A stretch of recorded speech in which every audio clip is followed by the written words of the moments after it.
Hey everybody, so due to the holidays and some of the stuff we were doing, our schedules didn't line up, so we weren't able to get together to record a full episode for this week. But here's a little tiny baby boy episode. I'm Dave Baker. And I'm Spandrew Spice.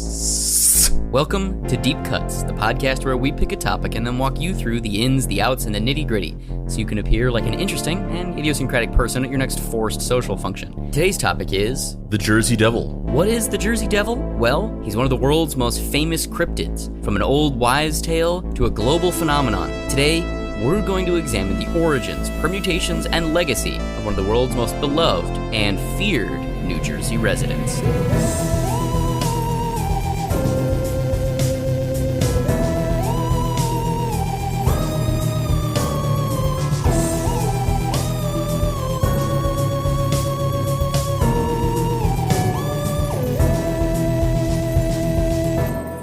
Act 1. Did you know My Chemical Romance's original band name was the New Jersey Devils? One dark and stormy night, many, many years ago, Mother Leeds cried out in anger and pain. She was pregnant, and this birth, the 13th child she had born, was the most painful she had endured.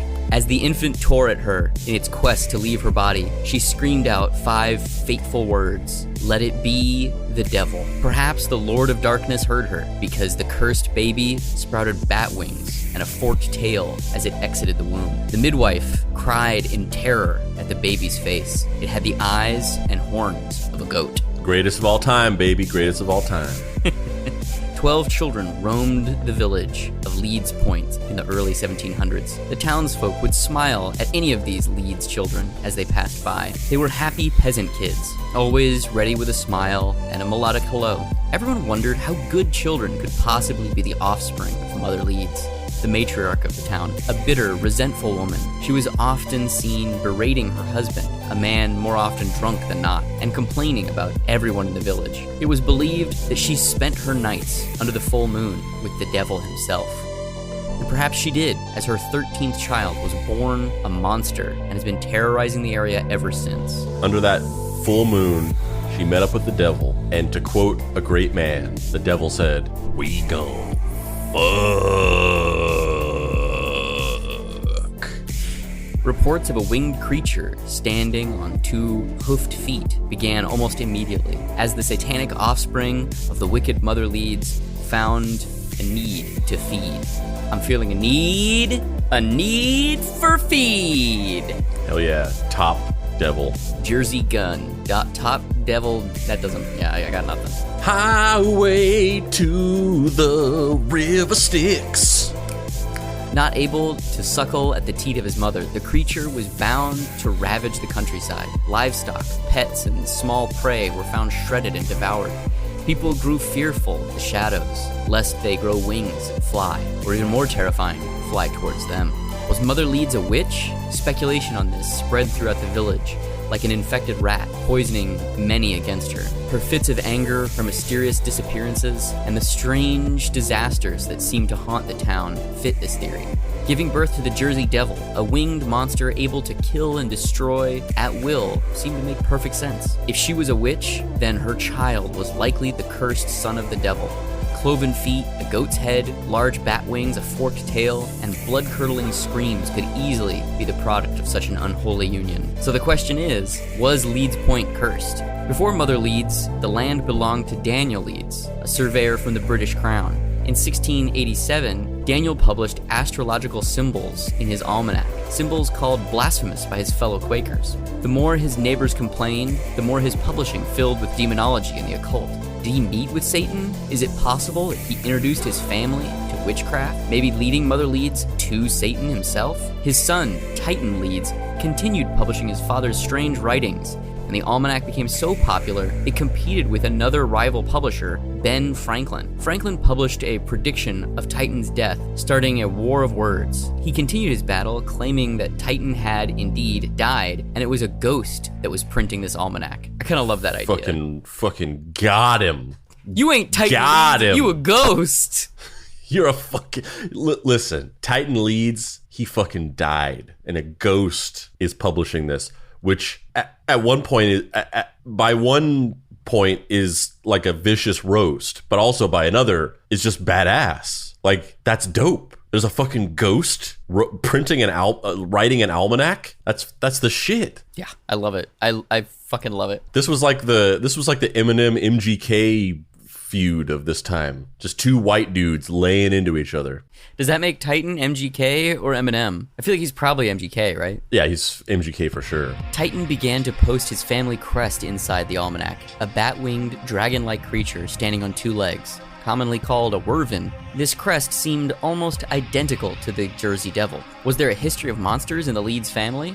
Or was this image just a spark that grew into a legend? Did Ben Franklin help create this monster? Or did he merely call it out into the open? After Napoleon Bonaparte was defeated in his conquest of Europe, his brother, Joseph Bonaparte, fled France and purchased an estate in New Jersey. It was there, in 1820, that Joseph claimed to have seen the Jersey Devil while on a hunting trip. 20 years later, local livestock was found ripped apart by some creature, a creature whose horrid screams could be heard miles away, and who left nothing behind but corpses and odd tracks. On May 7th of 1909, the local paper, The Press, wrote the story of Captain Doughty, an experienced fisherman who claimed to have fought the Jersey Devil while he fished off Rum Point near Atlantic City. Returning after a successful haul, his boat loaded with fish, the captain was attacked by a winged creature. Using his oar as a weapon, the terrified fisherman lashed out, swinging his oar back and forth, hitting the flying beast several times until it flew away with a screech. When he told his tale,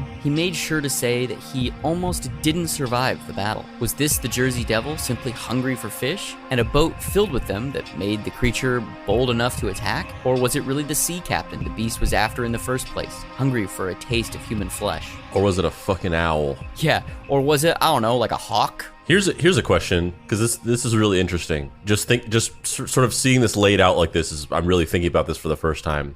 But I feel like, is there any other cryptid that has its origin like this, rooted in sort of like religion and like sort of like satanic tropes? Because I feel like most cryptids are almost like they exist in a vacuum of secularism. Like, a lot of cryptids are all about sort of like this more like sort of this more kind of secular supernatural mysticism, and they're almost like an answer to religion, where in like an increasingly secular world we create mythology to replace religious mythology, and I think that's true for a lot of things in storytelling. But I see cryptids as almost like in this world that's increasingly more secular, we have to come up with stories that replace the stories that used to be told from the Bible. But this one is like very specifically, it's almost like a it's like in between a cryptid and then like more kind of like religious folklore. Yeah, it's interesting though, because if you go back far enough, like most monsters or cryptids start in some religious place, but then they quickly get sanitized of that, right? Like vampires, they were started and propagated largely due to the Catholic Church and its fear of Jews and, you know, the Romani people. But yeah, I'm talking more about like, because I mean, yes, 100%, but I wouldn't call Dracula, or I wouldn't call Dracula's cryptids. I'm talking about more like Slender Man, fucking Bigfoot, Jersey Devil, Mothman, so on and so forth. Well, Mothman, I mean, he gonna fuck. I mean, 100%. I mean, that's not religious. I mean, I'm sure it's a religious experience when you're having it. Can you imagine getting railed by the Mothman? I'd be like, hell yeah. Yeah. I can't even think of any religious songs to make this joke. Yeah, I mean, it's interesting because there are, I feel like there are a lot of... He's got his whole dick in my ass. He's got his whole dick in my ass. But I think that's an interesting point, though, of like, I think there are a lot of monsters that start from a religious point of view and then get sanitized, right? But they don't pervade in culture the way that the Jersey Devil has, you know? And I think the Jersey Devil also maybe is not the same as it once was. You know what I mean? Like, I feel like at one point he was like an A-list cryptid, and now he's like solid B-list, you know? And I was literally just going to say, but I feel like maybe that is because of the religious element of it, because like the other cryptids are much more accessible to most people, because I think that with like conspiracy theorists and people who are really into weird conspiracy shit, like half of them are like uber religious, like Puritans, and half of them are like completely agnostic or atheist people who don't trust like mainstream religion and think that it's part of like some grander indoctrination. So something like Bigfoot or Mothman, they have this sort of like generic, non-offensive supernatural element to them that isn't rooted in religion. And so it's like something that anybody can adopt, because you can kind of fill it with whatever you want. You can make it religious if you want, or you can just avoid that part of it, or avoid, any religious mysticism. But with the Jersey Devil, the whole thing is almost, it's like it's rooted in like Puritanism from the 1700s, alongside the fucking other deeply puritanical things that were happening at that time. Yeah, because like witches obviously are very steeped in that, but it's not like there's other than like the Salem witch trials, which is like a horrible real world thing. It's not like that spawned like old Jennifer, the witch of all witches, I love that though. I fucking love old Jennifer. Yeah, I mean, I was a big old Jennifer stan going way back, Yeah, but I mean, even in where Andrew was from, like Roswell, like that in some ways, it's interesting because it's almost like a secular paranormal mecca, because Roswell, it is obviously a secular thing where, the crash, the UFO crash in whatever, 54, 52, whatever it was. The whole town has alien UFO iconography all over it. UFO watchers and hunters go there every year for a massive convention. Like it's this very well identified place that has to do with UFOs, and it's taken on all of the trappings of the traditional Judeo-Christian American kind of institution. Regardless of what the literal religion that you subscribe to is, that place has now become shrouded in dogma that mirrors a Christian approach to worship very, very similarly, which is fascinating. Yeah, and you can instill it with religious mysticism if you want, because there's people that believe that like aliens are angels, and that like UFO sightings are people having religious experiences and like touching God basically. But yeah, the core sort of phenomenon doesn't have that built into it, so you don't have to incorporate that if you don't want to. And yeah, so it's like it's inoffensive in a way where you can get the most amount of people congregating together to form communities around it, have conventions, communicate online without it getting into that messy territory that some people would not want to engage with. Whereas, yeah, like the Jersey Devil, it's just the whole thing is rooted in, it just feels very adjacent to like the Salem witch trials type tropes. Like, oh, this evil woman who birthed a demon or whatever that was like the devil's child. Whatever the answer, the captain had a torn coat and bruised arms as proof of the attack, but at least he still had his life. Which begs the question, why would such an unholy creature haunt New Jersey? Doesn't New Jersey have enough tragedy without supernatural ones adding to them? It may be that the land had its power beyond our mortal imagination. New Jersey played host to the pirate Captain Kidd, whose ghost haunts the land, searching for treasure buried in pine barrens. Warren County has a road called Shades of Death Road, where people have seen the dead walking in the frequent mists. And a sea serpent that was spotted in Lake Hopatcong in 1894. A black dog with glowing eyes haunts the land. Thought to be the pet of the devil, black dog legends in Europe tell that to see the hound means death is coming. But New Jersey's black dog seems peaceful, maybe curious, at least so far. That's how you know the devil is a millennial, because whenever he's hanging out with his pet black dog, he's like, come here, doggo.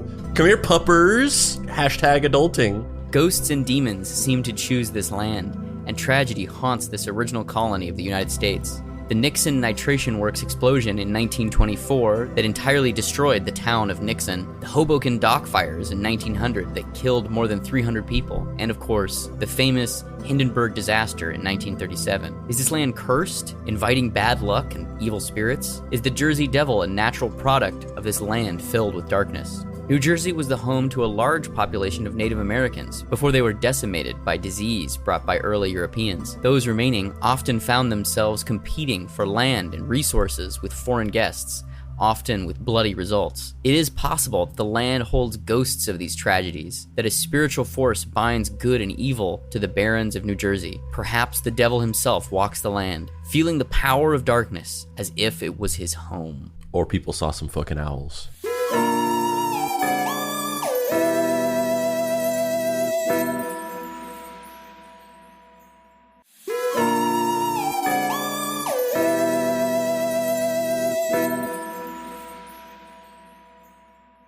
Act 2, The Legacy of the Jersey Devil. Humans are fascinated by stories of darkness and urban legends that keep us up at night. The shadows, beyond our vision, hold our imagination. The more dangerous, mysterious, and evil something may be, the more we desire to see it, to be terrified by it, to capture it. Maybe we simply want to control our own fate. So it should come as no surprise that the Jersey Devil has wormed its wicked way into our heart and our culture. When the Colorado Rockies, a national hockey team, left the safe confines of Colorado and moved to New Jersey, it was inevitable that they would be renamed the Jersey Devils, a name chosen by a poll of its residents. On July 13th, 2021, the Jersey Devil Coaster opened in Six Flags in Jackson Township of New Jersey. A 130-foot drop offers the horrific thrill you might experience if you fled the embrace of the devil himself. Your screams would likely emulate the sound of the beast itself. The great Bruce Springsteen, a New Jersey native, eulogized the monster with his song, "A Night with the Jersey Devil." And then there's this. New Jersey bound, and sound asleep, they'll find you at your most vulnerable position. Speak up, let out, and down the street, the corner boys fuck shit up. Scream loud, scream silent aloud. Sweet Josephine, will you follow me home? Devil in Jersey City by not Jersey natives, New York natives, Coheed and Cambria. Spandrew, what was your first experience with the Jersey Devil? When did you first encounter this guy? Yeah, I actually. So let me just look this up real quick because I don't remember the name of this. Yes. Okay. So my first exposure to the Jersey Devil is actually I feel like on this show when we've talked about cryptids before, whether it was Andrew or me, we both have kind of had similar experiences with most of the other like cryptids and mythical creatures we've talked about, where it's like, oh, I was like interested in this stuff when I was a kid and I like read about Bigfoot or Mothman or whatever. But I actually didn't really ever hear about the Jersey Devil, maybe for the reasons that we were discussing before, where it just didn't really exist in the same hemisphere as the rest of the cryptids because it had such a sort of like puritanical edge to it. So I actually never heard about the Jersey Devil, or maybe I heard the name but just didn't really put too much thought into it until maybe like a decade or so ago. I mean, it wasn't like that long ago, but it also wasn't that recently. But I saw this movie called The Last Broadcast, and it came on HBO or something like that. And so this is the description of this. The Last Broadcast is a 1998 American horror film written, produced, and directed by Stefan Avalos, blah, blah, blah, blah, blah. Told in a mockumentary format and employing the found footage technique, the fictional film appears to tell the story of a man convicted in 1995 of murdering his team of people one night during an expedition to find the mythic Jersey Devil in the New Jersey Pine Barrens. Now, this movie came out in 1998, very obviously sort of inspired by the popularity of the Blair Witch Project, very obviously intended to sort of capitalize off of that new phenomenon. So it's like a mockumentary movie that's set up to make it seem like it's real. Mockumentary is a bad term, I feel like, because it's not a mockumentary. It's like the Blair Witch Project. It's supposed to be like it's a real thing, where there's a guy who goes out. He's like a cryptid hunter or whatever. He goes out with a team of people into the forest to try to find the Jersey Devil. Everybody gets killed except for him. And then there's a guy who's making a documentary about that guy and the disappearances. And then while he's out in the woods with his crew filming and making this documentary, they start seeing stuff. And basically the thrust of the movie is like, oh, maybe it really was the Jersey Devil that killed all these people. And then this guy was just falsely accused of this because he was there. And obviously nobody would believe that a monster killed these people. And while this was sort of like a Me Too of the Blair Witch Project, it has a mechanic in it that is way more interesting than anything that the Blair Witch Project did, and also makes it stand out as like a genuinely interesting movie. And I don't want to spoil it because, like, I wish I could just tell you, because otherwise why am I talking about this? But I don't want to spoil it because it's genuinely cool and it would ruin it to tell you. So all I can say is, like, The Last Broadcast is actually a really cool movie and I would highly recommend checking it out. And also, this is the first time I ever heard about the Jersey Devil.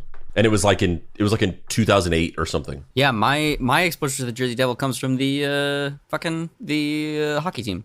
I was like, oh, they're called the Devils? That's cool. And then I think one of the kids at school or something was like, yeah, because of the Jersey Devil. I was like, what? You know, the Jersey Devil, like the devil that lives in New Jersey. And I was like, is this like a thing? Like, well, I don't understand. He was like, yeah, it's like a monster. There's like a monster, the Jersey Devil. And I was like, oh, all right, weird. That's when I first kind of found out about it. Because you're right. He's kind of in a little side bucket. It's like it's not your big guns. It's not your Sasquatch or your Yeti or your Chupacabra or whatever. But I think the other thing that has caused him to slide in popularity is that there aren't modern day hoaxes or sightings. You know what I mean? Like, it's all stuff from hundreds of years ago.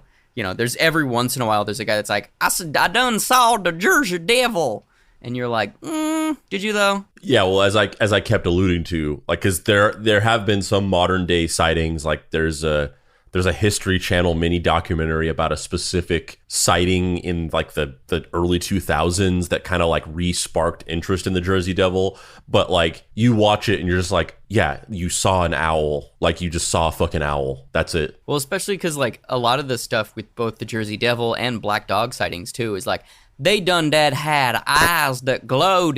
And it's like, well, like that's eyes and human eyes too. Like, what you're seeing is like blood vessels refracting the light. Like, it's not. Yeah, there's a thing that's in, I forget the term for it, but there's a thing that's in human eyes that mostly prevents that from happening.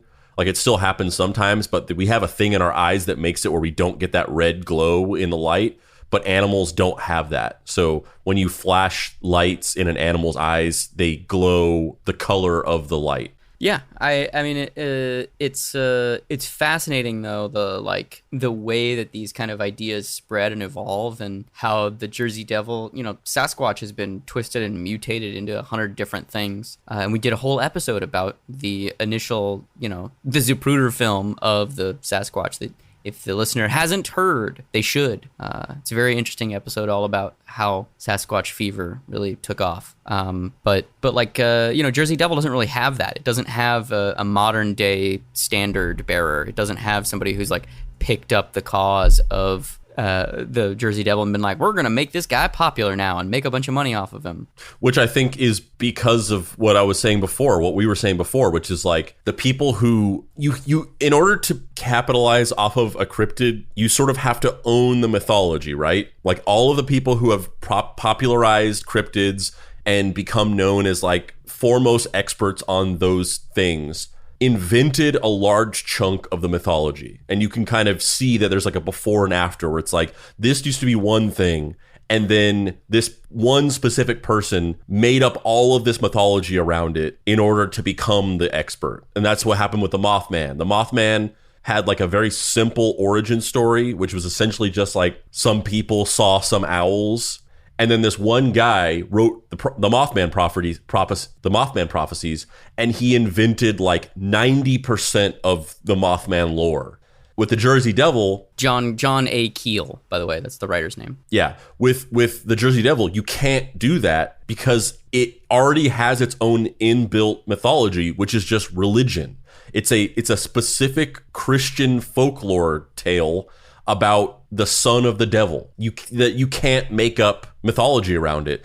And there could be some sort of like religious doomsday grifter type people who could appropriate the story and turn it into their own thing or whatever and be like, this, you know, the Jersey Devil's real or whatever. But I think that the reason why that hasn't happened is because, for the most part, even to those people, the idea of talking about like the son of the devil living on Earth and like living in the woods is too out there. It's too crazy. I don't remember if I ever heard the team name the New Jersey Devils, but yeah, if I had heard that, I would have been moderately interested in sports if I knew that there was a team called that. But I just had to mention this real quick because on a slightly similar note. Because as if you might remember, it's been canonically established that I was also from New Mexico growing up, and I moved to New York instead of California.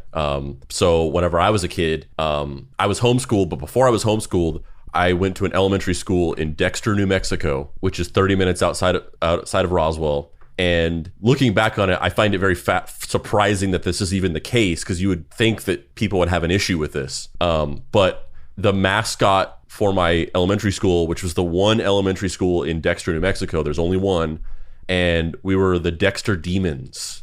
Hell yes. And this was our mascot. It was just the devil. Oh man, that rules. Our mascot was just Satan. That is so much cooler than any mascot for any school I ever went to. Yeah, so this was one of them, and there was also this other secondary mascot. That little chibi. Yeah, it was this one here, but this was the other one. There was two, and I don't know which one. I don't know if like one was like an older one, and then they just had both or something like that. But we had this on some things, but then we had this on other things. And yeah, we were the Dexter Demons. I love this. Our mascot was just Satan himself. I'm trying to go to Dexter, man. I'm trying to be a Dexter demon. That's like probably the coolest mascot for a school there is, I think. Yeah. I love the fact that it's like an old school, like Anton LaVey demon face too. Yeah. It's just like the stereotypical like Satan with horns and then like a Salvatore Dali mustache and then a goatee. The kind that you would get as like a costume. Yeah. I'm so into that. It looks fucking rad as shit. And like I said, I didn't think much of it at the time, but it's like surprising that was even the case, because you would think that some people would be like freaking out about it and pearl clutching about a school being called the Demons. And I also wonder, I think it seemed, just from Googling it seems like it's still called that, which is also interesting. But yeah, it's probably the coolest school mascot of all time. The history of the Jersey Devil is really interesting to me too, about how kind of it starts as this like stereotypical kind of old wives' tale of, you know, mother leads and leads point. She has the 13th child that she has ends up being this like bizarre, you know, deformed creature, which may or may not be a demon. You know, there's these like scandalous rumors that she's, you know, a witch and going out at night and, you know, enjoying some private time with the devil himself. We gon' fuck.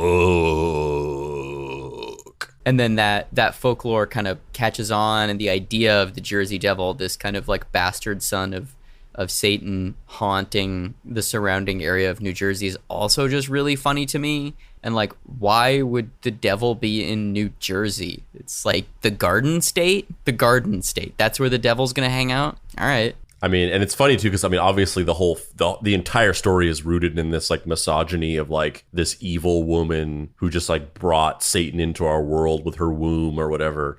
But it's funny to me because this idea like of this witch woman who goes out to a field to like fuck the devil and then have this devil child is supposed to be this like negative bad thing. But I'm rock hard over here. Like, oh my God. This is like, I'm just saying, a sexy witch woman and a goat-like monster getting it on in the field. Jesus. You're just like searching like pilgrims, guys with big buckles on their shoes, bukkake. I mean, don't type B into my Google search. That's all I'm saying. Yeah, I mean, I wish there was, you know, the Jersey Devil's been in a couple movies. Like there was a movie I think called like The Barons, which is, you know, like a Jersey Devil movie, the movie you were referencing. Like But I feel like there hasn't been a good, like, I mean, frankly, it's kind of hard to say that there's been a really good Sasquatch movie either, but it's a like mini genre. There's a lot of them. And there's Harry and the Hendersons. That was fine, you know? Yeah. The only good Bigfoot movies are the ones where they kind of like reframe him as this like lovable, you know, friend creature. That's the biggest misstep of The Mummy 3, Tomb of the Dragon Emperor. When they introduce Yetis, but then they don't have the main Yeti that's like nice to them be the Chewbacca of their group. Yeah, just be the buddy, like be the like Harry to Brendan Fraser's fucking Henderson's. You said his name last episode. I did the same thing on the last episode where I blanked on his name. Also, I remembered Emilio Lizardo. John Lithgow. Yeah, Emilio Lizardo, John Warfin. I got his quote wrong.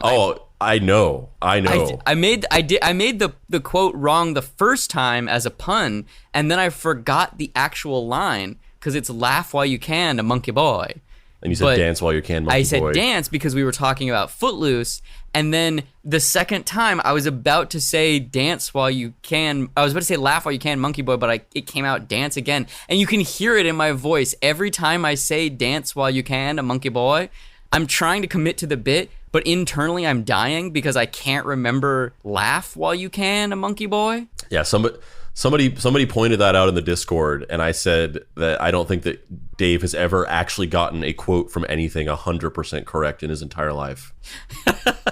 Well, I do know the line. However, my pun was so good that it fucked up my brain meats, and I couldn't do it right from then on. Yeah, but there's no line, there's no quote that you can make about a Jersey Devil thing because they don't really exist.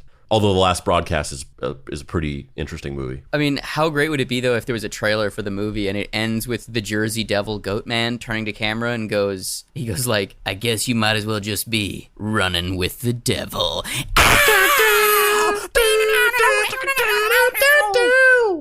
Running with the Jersey Devil.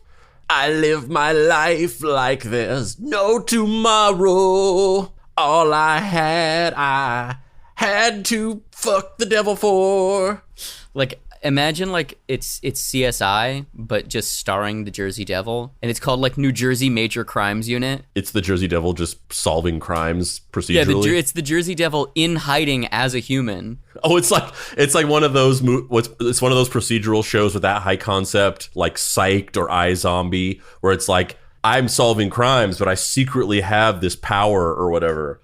But it's like he's just the Jersey Devil, and he's like people think he's a regular guy, but he's just like wearing like a mustache and a hat and a coat or something. Yeah, it's a full animatronic goat head, but with like a novelty mustache on the front of it.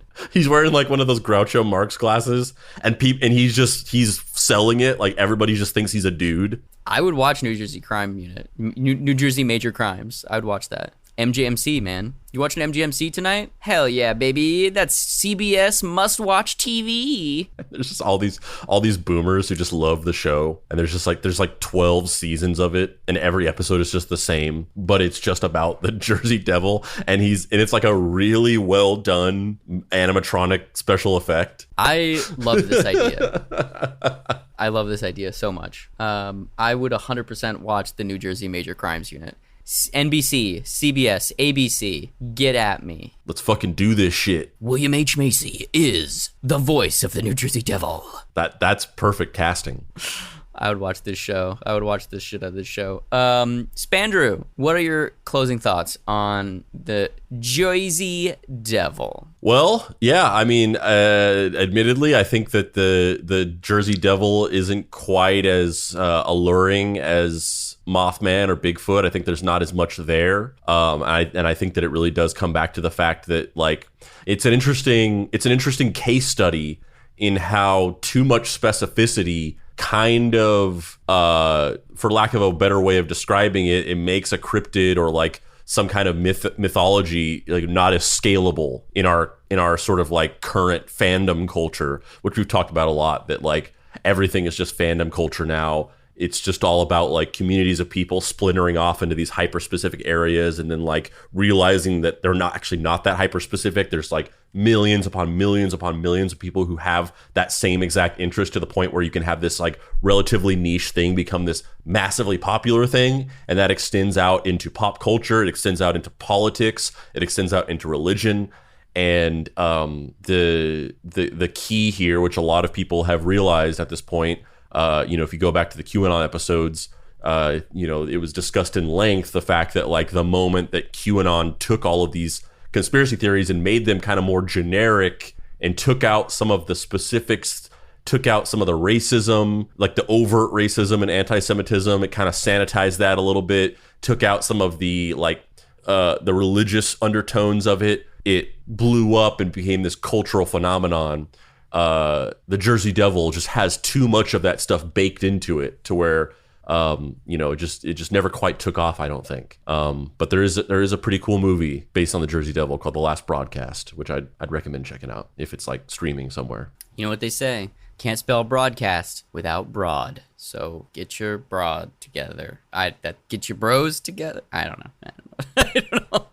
And that's why coming this summer, the Deep Cuts Mystery Treehouse streaming service, Broad Cuts. Broad Cuts. We'll have a whole list of original programming coming to the service for only $50 a month. You get, what was that show called? New Jersey Major Crimes Unit. Yes, and that's it. Just that. We are still negotiating for the rights to Bacon and Legs and Bacon and Legs Miami Nights. There's a bunch of lawsuit stuff going on with that since Andrew's death. And we also are in talks to have the spin-off show Garden City Crimes, a New Jersey Major Crimes Unit spin-off show. Yeah, there's going to be a crossover where Bacon and Legs are going to cross over with the Jersey Devil. But all that stuff is far off in the horizon. We have to solve these lawsuits. For the time being, for $50 a month, you just get the one show. I'm Dave Baker. And I'm Spandrew Spice. This has been Deep Cuts. If you'd like to find me online, you can do so at heydavebaker.com, where you can pick up my book, Halloween Boy, first issue, all done. Second issue, all printed. I have a bunch of them at my house. I'm taking pre-orders right now for Halloween Boy issue number 2. Now with 100% less typos. And now I'm going to send out those second issues once I get back from Small Press Expo, which is where it will debut. If you're in the Bethesda, Maryland area, so the weekend of September 17th, come by, hang out, and let's talk about some comics and stuff. I'm going to be at Small Press Expo there at the Bethesda Marriott in Bethesda. It's going to be fun. It's going to be a good time. Spandrew, where can people find you on the internet? You can find me wandering listlessly, drenched in sweat, terrified, but also elated through the woods of New Jersey at 2 a.m, searching, guided to some sort of source of longing that I can't even define, and yet I know that my true north is ahead of me. I wander out into a crossroads. I see him glistening under the moonlight, red skin, heat emanating off of it, forked penis dangling in the wind, Beelzebub himself, Old Scratch. He takes me into his arms, caresses me, reassures me by the rigidity of his body that all of my carnal desires will be met. And then he leans close and whispers in my ear, "We go fuck." And you can't find me on social media because I don't use social media, but you can pay respects to the dear beloved Papa Pricey by buying his book, Deadbolt AI Private Eye. It's on his website, dapricewrites.com. You can also find us on social media, on Facebook, Deep Cuts Podcast. You can join the Deep Cuts Podcast Facebook group by searching that. We talk about the show and make memes there. You can also join our Discord, bit.ly.com/deepcutsdiscord, where we also talk about the show, make memes, and also talk about other things. You can follow us on Instagram at Deep Cuts Pod. You can follow us on TikTok at Mystery Treehouse. You can go to our website, deepcutspod.com. You can click on the shop where you can get some merch, t-shirts, hats, so on and so forth with Deep Cuts graphics on them. You can get the Mystery Treehouse Junior Sleuth shoulder patch. You can also get one of the last couple of Simple Code tape comics left. It's a cassette release with a 9-track Napster musical written, produced, and performed by Andrew and Dave. It also has a full-color 5-page comic in it that was written by Papa Pricey and drawn by Brandon Nebbit, and color covers by Shannon Willett. It's like 2 or 3 left. Still get them, buy them up.